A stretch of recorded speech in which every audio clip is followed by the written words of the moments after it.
to the green flag for the penultimate round of the 2016 Division II Series. Chris Souvier on pole takes the green flag here at the Aztec Raceway Park, just outside of Mexico City.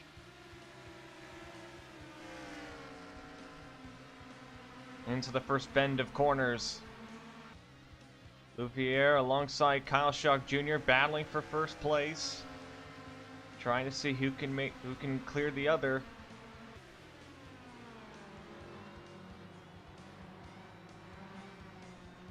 Souvier does manage to clear the 69 of Schock Jr. as the 98 of Paul Athenos looking for second place.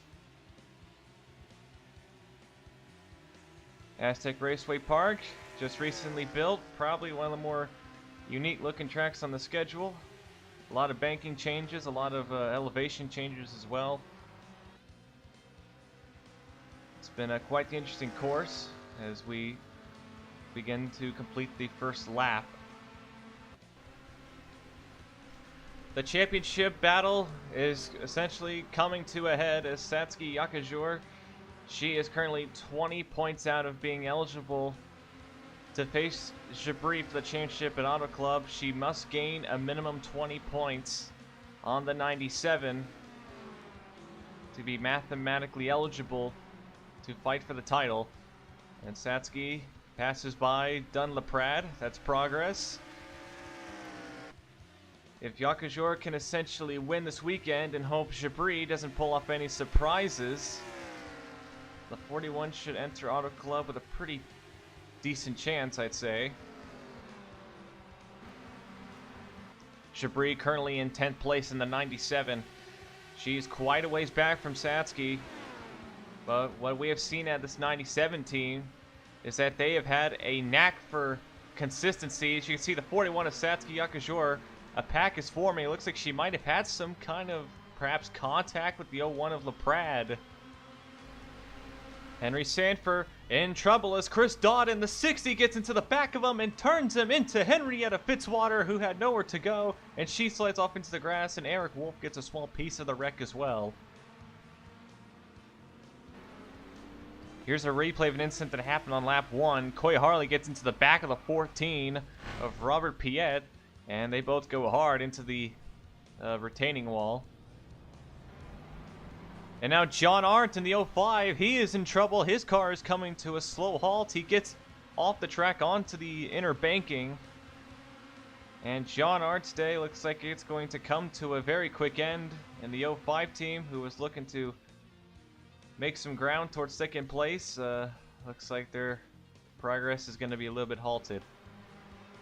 Meanwhile, Satsuki Yakajor is slowly kind of drifting back through the pack. We saw her running around in the top 5 area a few moments ago, but she has dropped to 8th place with Maxwell Chan and Elijah Bree making up ground as Maxwell Chan looks like he just moves right out of the way. Isn't even going to give Jabri a fight.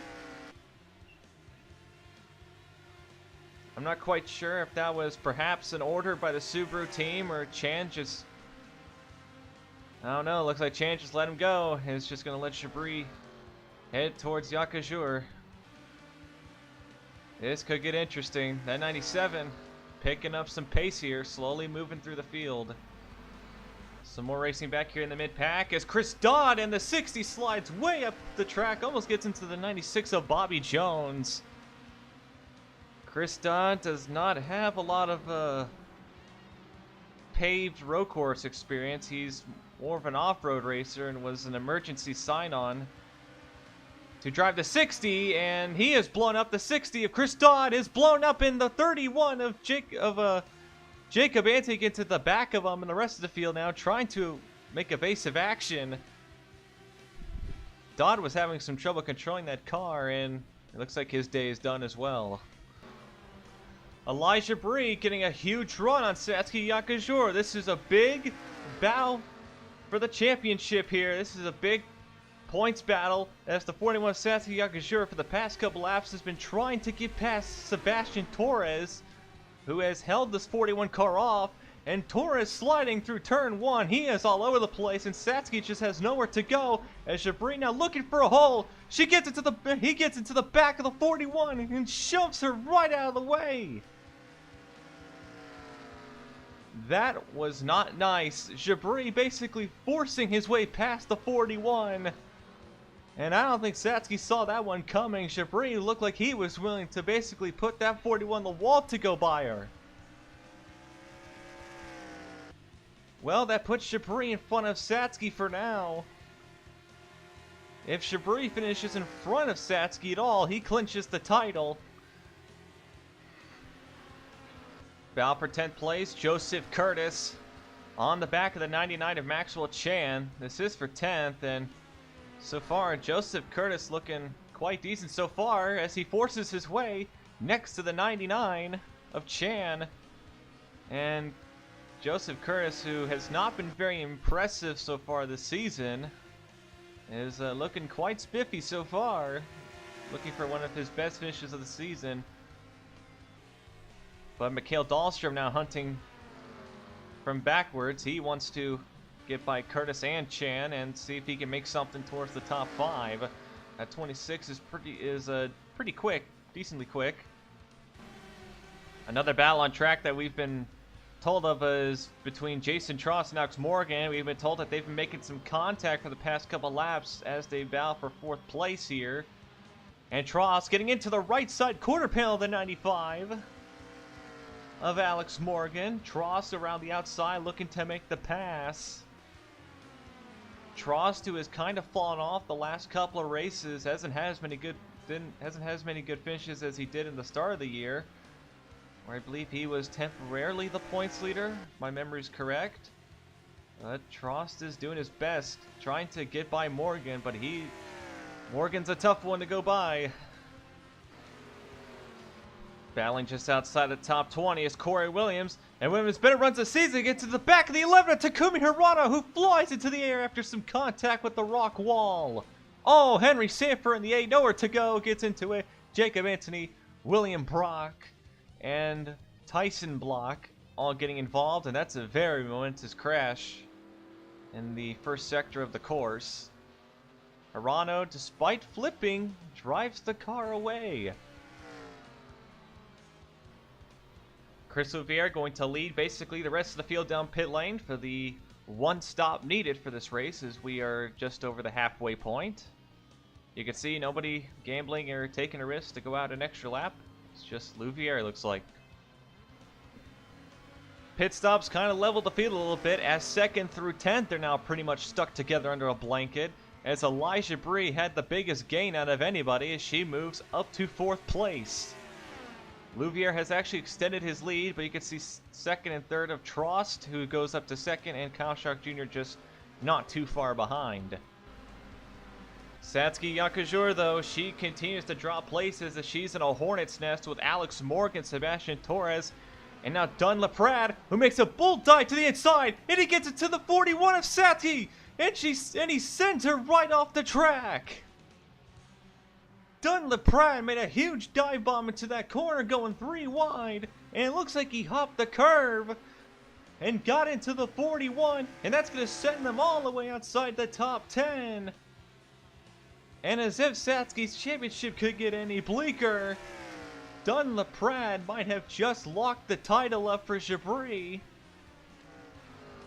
That was not a very smart move by Laprade. It was bold, but I won't expect, I don't think he'll get too many praises for that one.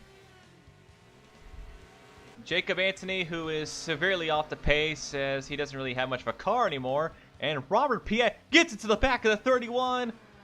Yikes, and there he goes. And Anthony goes off into the grass, and he's going to pull the car to a complete stop. And I think they're going to park the 31. Battle for 2nd place is Ali Jabri, who is putting up some of the fastest times of the day. Is challenging Tross for 2nd. Jabri made quick work of Shock Jr., who has fallen to 5th place, thanks to Thanos following in behind. But Jabri, we saw 10th at the start, up to second place, running laps kind of quicker than Louviere, but with only a few laps to go, I don't think he's going to catch Chris, but considering the championship might be over, I doubt Jabri is in too much of a hurry, but Jabri's been kind of clearing the way for Thanos, who now gets up to Trost. And Thanos gets a bump to the 36, gets loose and gets into the 36 again and turns him around. Right at the exit towards the final corner. And that was not very nice.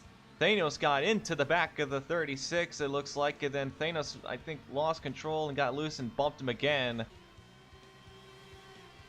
Yikes. And Trost, who had spent basically this whole race running in the top 5, looks like he's not going to get even a top 10.